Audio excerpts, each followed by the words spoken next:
We were recently invited to attend a Nurtured Heart approach training set up through Butte County Office of Ed.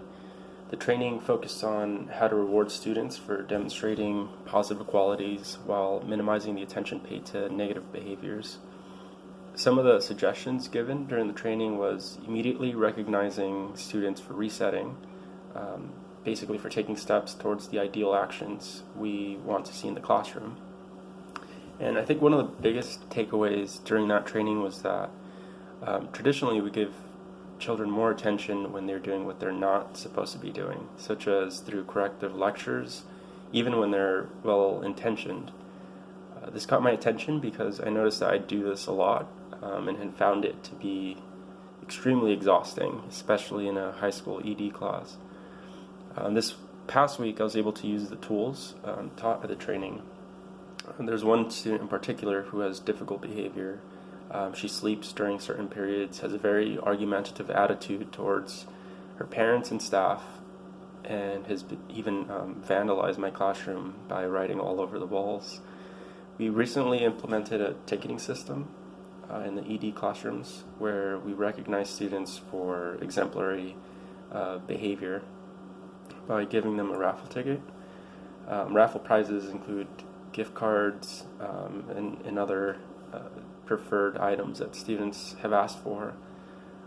So this past week during geography, during sixth period, wanted to move on to a project assignment that the student was going to start. She was already behind her coursework because of issues we had earlier in the week. And so my intention was to kind of help her catch up with her assignments.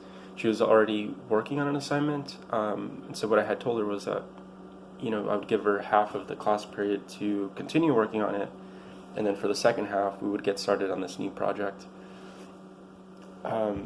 So when the second part of the class started, I let her know that I wanted her to come up closer to the smartboard so that I could show her the project that we were working on.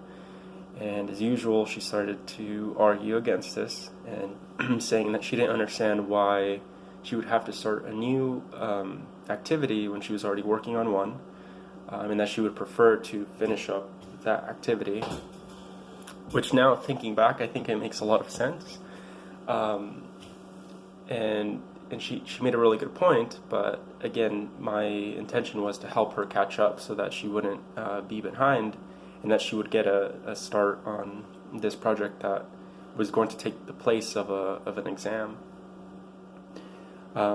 So I noticed that when she started arguing that I started becoming a bit irritated and was thinking, this is going to kind of follow that same path that we've had for the past couple of weeks where it turns into a blowout and, the student just stops working, or there's a negative interaction between her and staff.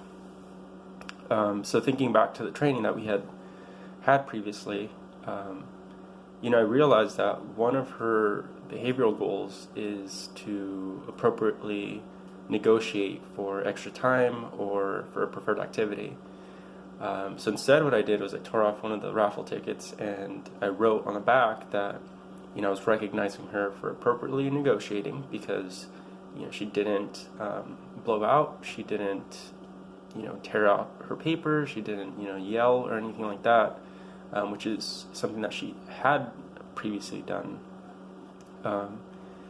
and was actively working on her assignment. And so I approached her and I gave her this ticket and I told her, one of your goals is to appropriately negotiate for a preferred activity, and that's what you did, so I just want to recognize you for that. And although that was a really small moment throughout the week, I think it helped me understand the power of focusing on the positive aspects of interacting with students instead of focusing on the negative.